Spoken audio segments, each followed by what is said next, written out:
Chapter-7 of Narrative of the Life of Frederick Douglass, an American Slave, written by himself. By Frederick Douglass. Chapter-7. I lived in Master Hugh's family about 7 years. During this time, I succeeded in learning to read and write. In accomplishing this, I was compelled to resort to various stratagems. I had no regular teacher. My mistress, who had kindly commenced to instruct me, had, in compliance with the advice and direction of her husband, not only ceased to instruct me, but had set her face against my being instructed by any one else. It is due, however, to my mistress to say of her, that she did not adopt this course of treatment immediately. She at first lacked the depravity indispensable to shutting me up in mental darkness. It was at least necessary for her to have some training in the exercise of irresponsible power, to make her equal to the task of treating me as though I were a brute. My mistress was, as I have said, a kind and tender-hearted woman, and in the simplicity of her soul she commenced, when I first went to live with her, to treat me as she supposed one human being ought to treat another. In entering upon the duties of a slaveholder, she did not seem to perceive that I sustained to her the relation of a mere chattel, and that for her to treat me as a human being was not only wrong, but dangerously so. Slavery proved as injurious to her as it did to me. When I went there, she was a pious, warm, and tender-hearted woman. There was no sorrow or suffering for which she had not a tear. She had bread for the hungry, clothes for the naked, and comfort for every mourner that came within her reach. Slavery soon proved its ability to divest her of these heavenly qualities. Under its influence, the tender heart became stone, and the lamb-like disposition gave way to one of tiger-like fierceness. The first step in her downward course was in her ceasing to instruct me. She now commenced to practice her husband's precepts. She finally became even more violent in her opposition than her husband himself. She was not satisfied with simply doing as well as he had commanded. She seemed anxious to do better. Nothing seemed to make her more angry than to see me with a newspaper. She seemed to think that here lay the danger. I have had her rush at me with a face made all up of fury, and snatch from me a newspaper in a manner that fully revealed her apprehension. She was an apt woman, and a little experience soon demonstrated to her satisfaction that education and slavery were incompatible with each other. From this time I was most narrowly watched. If I was in a separate room any considerable length of time, I was sure to be suspected of having a book, and was at once called to give an account of myself. All this, however, was too late. The first step had been taken. Mistress, in teaching me the alphabet, had given me an inch, and no precaution could prevent me from taking the L. The plan which I adopted, and the one by which I was most successful, was that of making friends of all the little white boys whom I met in the street. As many of these as I could, I converted into teachers. With their kindly aid, obtained at different times and in different places, I finally succeeded in learning to read. When I was sent of errands, I always took my book with me, and by going one part of my errand quickly, I found time to get a lesson before my return.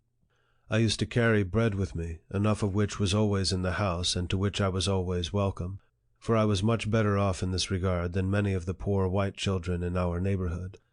This bread I used to bestow upon the hungry little urchins, who, in return, would give me that more valuable bread of knowledge. I am strongly tempted to give the names of 2 or 3 of these little boys, as a testimonial of the gratitude and affection I bear them, but prudence forbids. Not that it would injure me, but it might embarrass them, for it is almost an unpardonable offense to teach slaves to read in this Christian country. It is enough to say of the dear little fellows, that they lived on Philpot Street, very near Durgin and Bailey's shipyard. I used to talk this matter of slavery over with them. I would sometimes say to them, I wished I could be as free as they would be when they got to be men. You will be free as soon as you are 21, but I am a slave for life. Have not I as good a right to be free as you have? These words used to trouble them. They would express from me the liveliest sympathy, and console me with the hope that something would occur by which I might be free. I was now about 12 years old, and the thought of being a slave for life began to bear heavily upon my heart. Just about this time, I got hold of a book entitled The Columbian Orator. Every opportunity I got, I used to read this book. Among much of other interesting matter, I found in it a dialogue between a master and his slave. The slave was represented as having run away from his master 3 times. The dialogue represented the conversation which took place between them when the slave was retaken the 3rd time. In this dialogue, the whole argument in behalf of slavery was brought forward by the master, all of which was disposed of by the slave. The slave was made to say some very smart as well as impressive things in reply to his master, things which had the desired though unexpected effect, for the conversation resulted in the voluntary emancipation of the slave on the part of the master. In the same book, I met with one of Sheridan's mighty speeches on and in behalf of Catholic emancipation. These were choice documents to me. I read them over and over again with unabated interest. They gave tongue to interesting thoughts of my own soul, which had frequently flashed through my mind, and died away for want of utterance. The moral which I gained from the dialogue was the power of truth over the conscience of even a slaveholder. What I got from Sheridan was a bold denunciation of slavery, and a powerful vindication of human rights. The reading of these documents enabled me to utter my thoughts, and to meet the arguments brought forward to sustain slavery. But while they relieved me of one difficulty, they brought on another, even more painful than the one of which I was relieved. The more I read, the more I was led to abhor and detest my enslavers. I could regard them in no other light than a band of successful robbers, who had left their homes and gone to Africa, and stolen us from our homes, and in a strange land reduced us to slavery. I loathed them, as being the meanest as well as the most wicked of men. As I read and contemplated the subject, behold, that very discontentment which Master Hugh had predicted would follow my learning to read had already come, to torment and sting my soul to unutterable anguish.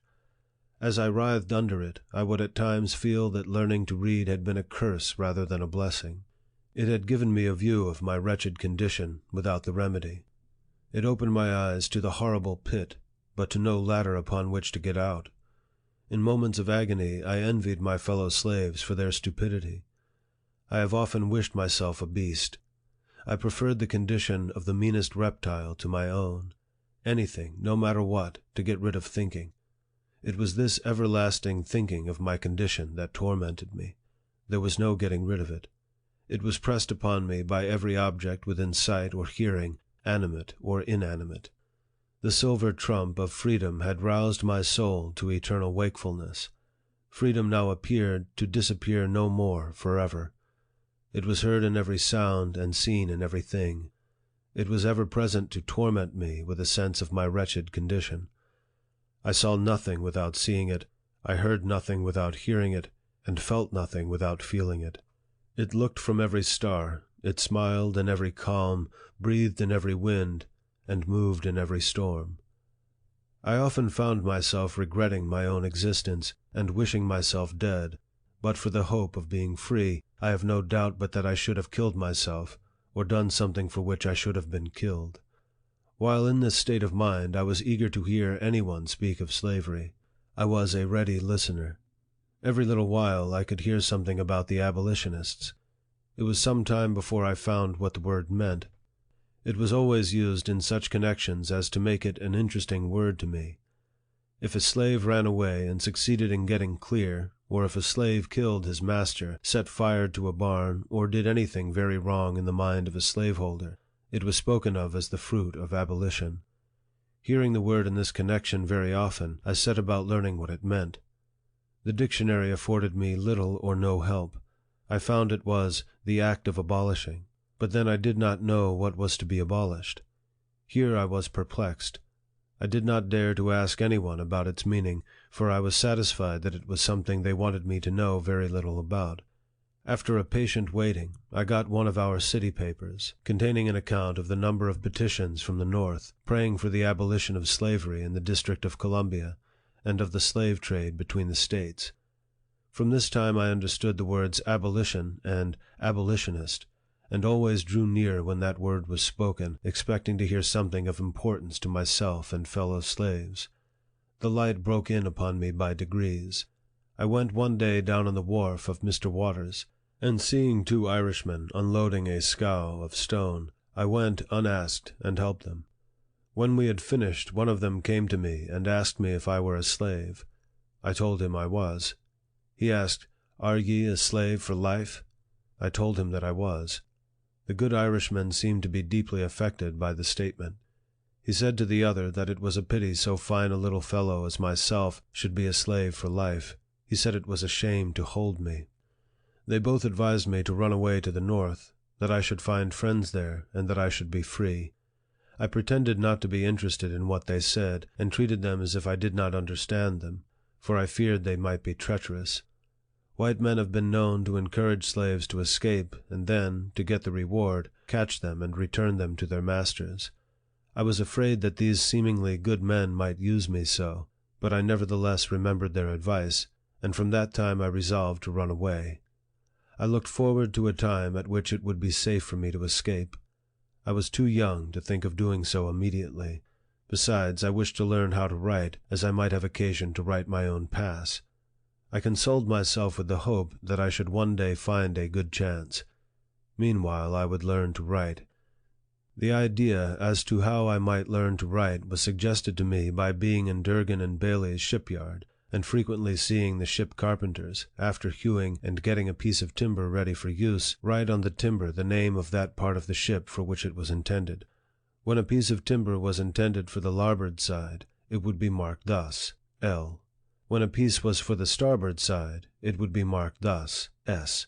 A piece for the larboard side forward would be marked thus, L. F. When a piece was for starboard side forward, it would be marked thus, S. F. For a larboard aft, it would be marked thus, L. A. For starboard aft, it would be marked thus, S. A. I soon learned the names of these letters, and for what they were intended, when placed upon a piece of timber in the shipyard.